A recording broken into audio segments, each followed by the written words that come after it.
Reportajele din această ediție a emisiunii Europa 360 ne aduc în atenție viața persoanelor cu dizabilități din Polonia, Franța, Slovenia și Belgia. Urmăriți un proiect TVR Timișoara și Sircom Regional, finanțat de Parlamentul European.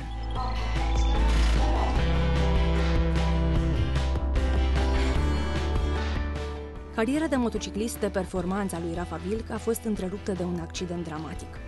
Captiv într-un scaun cu rotile, Rafa a început o luptă dură în primul rând cu sine însuși. Acum este de 2 ori campion paralimpic pentru Polonia și un reper pentru toți tinerii sportivi.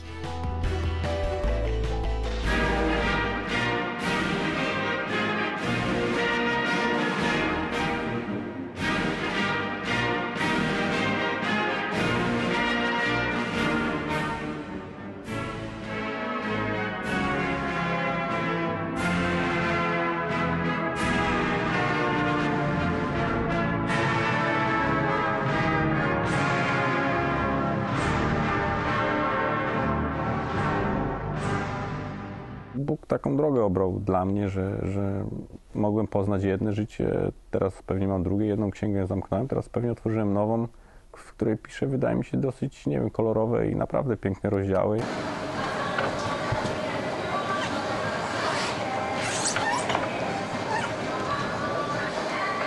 Rafał Wilk este un sportiv.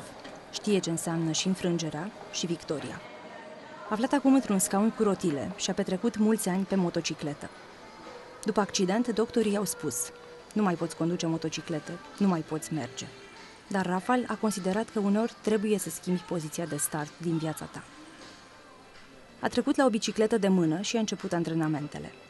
A devenit campion mondial și a câștigat 2 medalii de aur la Jocurile Paralimpice de la Londra. Știe că uneori trebuie să-i ajuți pe alții, dar și pe tine însuți.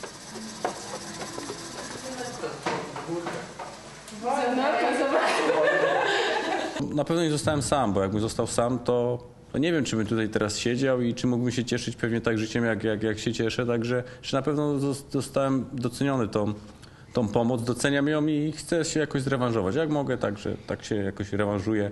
Może nie tym, którzy mi tak pomagają, ale mogę też innym to jakoś przekazać. Dążę do tego, żeby być jak najlepszym. Trenuję ciężko. No i oczywiście Rafał jest dla mnie wielkim idolem i patrząc na niego zmierzam na szczyt. Jest dużym bohaterem, dokładnie. Uczy jak być wytrwałym.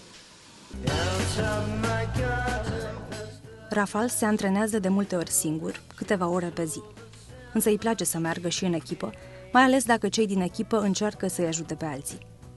De aceea participă la evenimente caritabile și îi motivează pe alții să se implice. El susține că puterea curge din credința în abilitatea celorlalți. Mereu spune că trebuie să te obosești. Fost antrenor sportiv, astăzi dă instrucțiuni voluntarilor.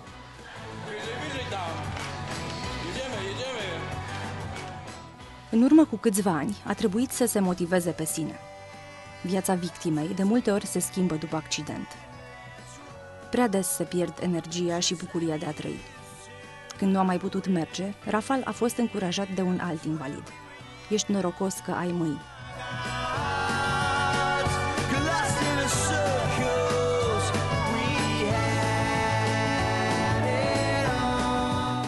Jak pierwszy raz usiadłem na wózek i z bratem właśnie wyszliśmy na spacer, no i cóż, pewnie pierwsze łzy w oczach, nie?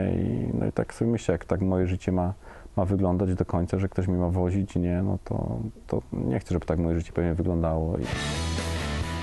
Rafał nu agrează termenul invalid. Merge cât poate de repede. Vrea să fie primul la linia de sosire. După accident și-a schimbat motocicleta, dar nu și mentalitatea de sportiv. Inaczej są też postrzegane osoby niepełnosprawne gdzieś, gdzie no jeszcze myślę, że nie ma takich stereotypów jak u nas, że my generalnie to powinniśmy siedzieć w domu w 4 ścianach i nigdzie nie wychodzić, bo nie jesteśmy doskonali, bo albo się poruszamy na wózku, czy nie mamy nogi, a bezwzględnie jesteśmy taką samą częścią społeczeństwa jak inni i oczekujemy normalności, żeby nas normalnie traktować jak normalnych obywateli. Rafał știe că doar câțiva oameni invalizi din Polonia își pot permite o viață activă. Pensiile celor invalizi sunt mici, iar echipamentele profesionale costă mult. Mulți oameni nu au vise din moment ce trăiesc de pe o zi pe alta. Totuși, sportivii invalizi au devenit reale staruri pe picior de egalitate cu cei sănătoși și puternici. La Jocurile Paralimpice de la Londra, milioane de oameni le-au apreciat spiritul. Sukces ma wielu ojców, porażka niestety jest sierotą, ale tak, myślę, że był to jakiś tam pewnie piękny okres w moim życiu, że faktycznie było mnóstwo ludzi, czy na trybunach, czy w ogóle dookoła. Teraz myślę, że Londyn też otworzył oczy, że ten sport faktycznie nie jest gorszy, że ktoś jeździ na wózku, czy nie wiem, biega o protezie, czy jest całkowicie zdrowy, to sport jest jeden, bo sport łączy i myślę, że to jest cała idea sportu, bez względu na to, w jakiej kto jest, nie wiem, pozycji, czy siedzącej, czy stojącej.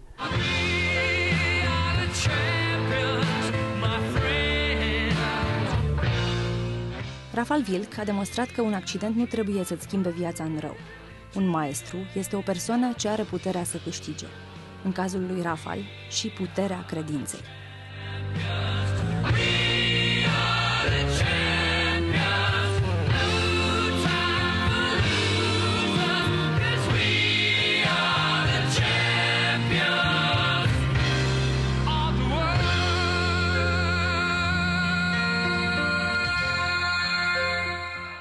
Wierzę w Boga i dla mnie cóż by pewnie było życie warte bez Boga, bo pewnie byłoby puste i też pewnie musiałem jakoś do tego dojrzeć, do tego wszystkiego. Pewnie też osoby, które poznawałem w swoim życiu, jakoś mi pewnie też pomogły w tym, żeby właśnie zwrócić się, mówię, z tym wszystkim, co mam do Boga, powierzyć swoje życie i myślę, że tego nie żałuję, bo wiem, że to jest dobra decyzja w moim życiu.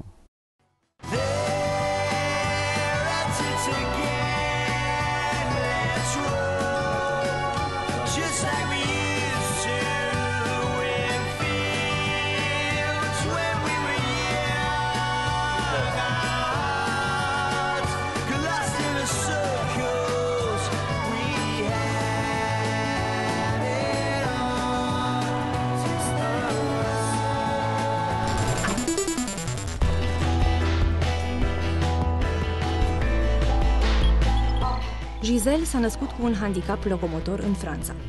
La vârsta pensionării a decis să se mute în Suedia, țară considerată ca fiind cea mai avansată în privința atenției și facilităților acordate persoanelor cu handicap.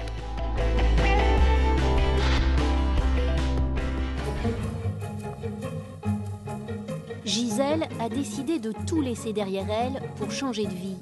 À 61 ans, quand elle a pris sa retraite, elle a choisi de quitter la France pour la Suède. Dans la ville de Mora, où elle a élu domicile, tout est fait pour faciliter la vie des personnes handicapées. La plupart des magasins sont équipés de rampes d'accès. Oh, regarde ici. Il y en a deux pour le prix d'un. 15 ans après son installation en Suède, cette femme pleine d'entrain ne regrette rien. Surtout pas un jour comme celui-ci. On va aller griller des saucisses au bord du lac. Oh, c'est un des endroits où je viens. Il y a plusieurs endroits un peu du même genre où c'est tout calme. On peut manger, on peut venir là pour lire tranquille.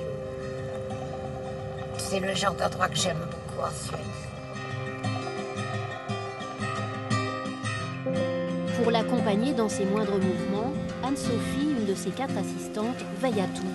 En fauteuil électrique, Giselle, infirme moteur cérébral depuis sa naissance, ne pourrait pas vivre sans aide. Tu as bien pris le pain? La moutarde, le ketchup, l'eau et les serviettes. Et les serviettes.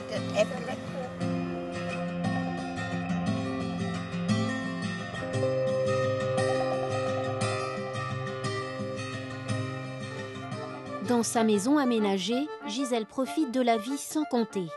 Tu veux encore de la peinture? Oui. En Suède, la loi lui permet d'obtenir toute l'aide dont elle a besoin à domicile, payée intégralement par sa commune et par la sécurité sociale. J'ai 15 heures d'aide par jour. Mes assistantes commencent à 7 heures le matin et me laissent à 22 heures le soir.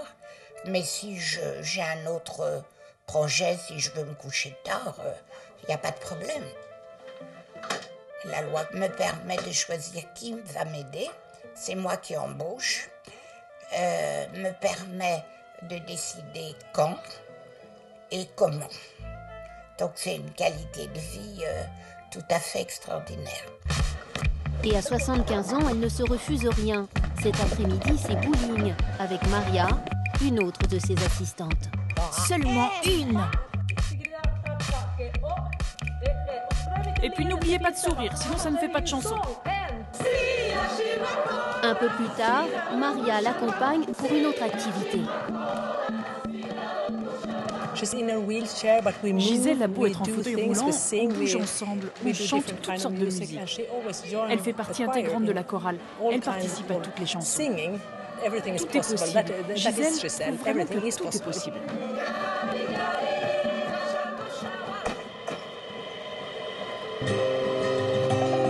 Gisèle a rendez-vous à Stockholm. Pour parcourir les 350 km qui la séparent de la capitale suédoise, elle prend le train. Un moyen de transport qu'elle apprécie particulièrement pour la découverte des paysages, mais aussi pour ses aménagements. Qu'est-ce qui vous plaît là, Gisèle? De pouvoir aller aux toilettes comme tout le monde, de pouvoir me regarder dans la glace, me laver les mains et d'avoir assez de place pour que mon assistante soit aussi avec moi dans les toilettes quand j'ai besoin. Il faut mettre de l'huile. Et parfois aussi de l'huile de coude, comme ici dans le métro. Même si tout est fait pour aider les handicapés dans la société suédoise, des progrès restent à faire. Avec ses amis, Hans et Peter, Gisèle agit sur le terrain pour que le handicap soit plus pris en compte.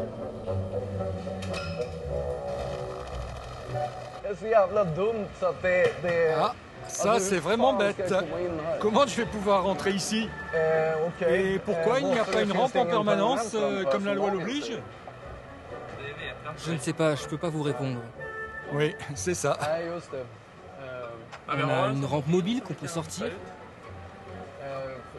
Tu me la montres? Que je puisse voir à quoi ça ressemble?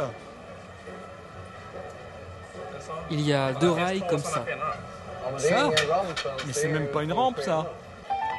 Tous les 3 font partie de l'association Independent Living, à l'origine de la loi de 1994 sur le handicap en Suède. Les gens sont pleins de bonne volonté. Mais je ne veux pas d'aide. Je veux pouvoir me débrouiller tout seul pour aller dans les boutiques, partout dans la ville, au cinéma, dans les restaurants, et tout seul. Gisèle et ses amis iront jusqu'au bout de leur combat pour une accessibilité totale. Mais ils sont conscients que la Suède est considérée comme un modèle en matière de prise en charge du handicap. O companie de reciclare din Slovenia a anunțat că pentru fiecare tonă de capace de plastic pe care le colectează va dona 300 de euro într-un fond pentru persoane cu dizabilități. Campania s-a extins treptat la nivelul întregii țări, iar rezultatele au depășit așteptările.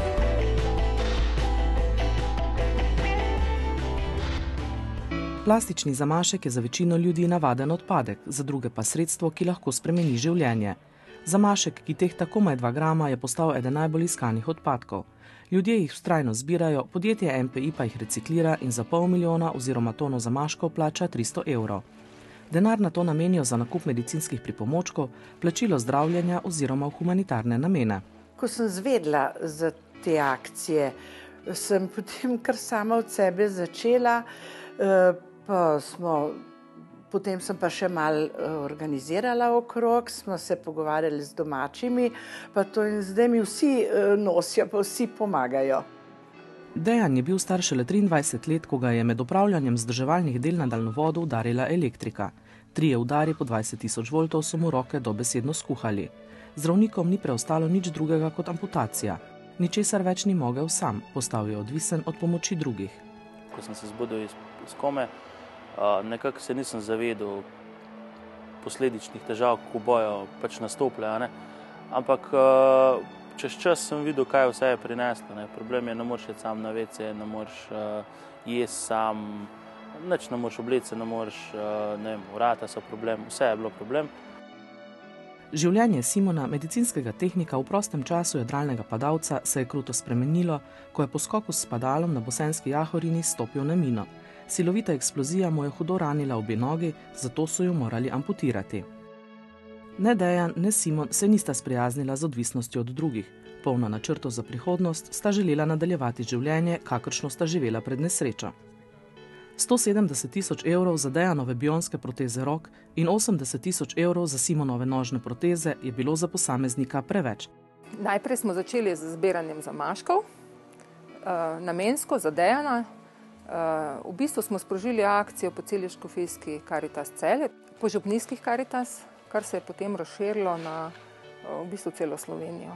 Ne vem sploh, kaj je bil tisti povod. Jaz Simona že odprej poznam kot dobrega sodelavca, kot dobrega človeka.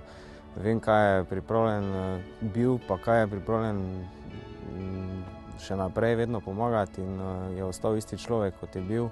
Jaz sem glede na to, da sem ga dobro poznal, sem vedel, da je tu treba skupaj stopiti, pa da se da nekaj narediti. Sama akcija me, bom rekel, zelo presenetila. V tej akciji zbiranja sredstev za nožne proteze sodelovalo ogromno ljudi. Bili so vedno pripravljeni nesebično pomagati, nekateri za sredstvi, drugi tudi za dobro besedo, za kar sem vsakemu posamezniku iz srca hvaležen. A z vztrajnostjo se daleč pride. Kljub oviram je cilj dosežen. Težave dejansko, ko dosežeš rezultat, pozabiš. Ostanejo mogoče neke določene grenki priokus, mogoče, ko se spomniš na določene dogodke, da pač eni ostanejo hladni. Ko sem jaz se vrgla v to akcijo, nisem razmišljala, kako bo izgledalo. Potem pa je izgledalo tako, da sem dnevno imela po 5-10 klicev. Obljubili smo, da bomo odvoz organizirali, če bo treba, in včasih to ni tako enostavno. Ker po eno vrečo zamaškov iti, treba kar dobro premisliti, kako boš zdaj zorganiziral, kako boš potem tudi finančno pokril. In zato smo si pomagali med sabo. Nisem nič premišljala. Glede štofalcev, kjer sem kaj videla, kjer sem kaj najdla, vse sem pobrala, pospravila, pa sem prinesla. Najprej smo začeli zbiranje zamaškov. Nekako se je s tem začeli, nekako me so ljudje pač priskočili, začeli se s prvim koncertom.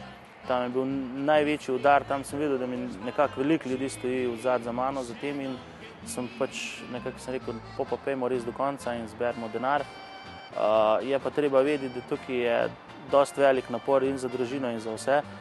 Morate vedeti, treba se odzvati na vse, karkoli pride, treba je sodelovati. Dejan in Simon sta s pomočjo ljudi v leto in pol zbrala dovolj denarja za proteze. Simon je svoje že dobil. Ta nožna proteza je enoostno koleno, v bistvu, ki ima 7 senzorov za nadzor hoje.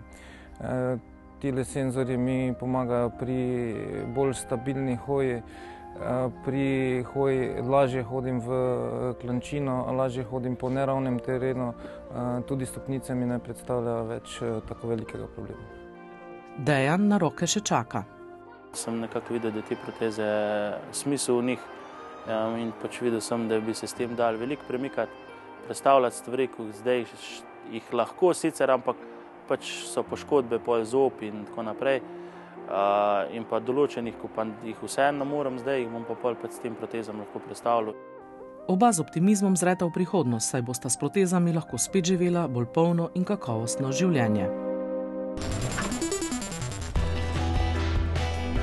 În Belgia, dragostea și viața sexuală a persoanelor cu handicap au devenit pentru prima oară subiect de dezbatere publică. Familiile și societatea încep să înțeleagă că sunt nevoi firești și să accepte că nu prin ignorarea lor se poate ajunge la normalitate.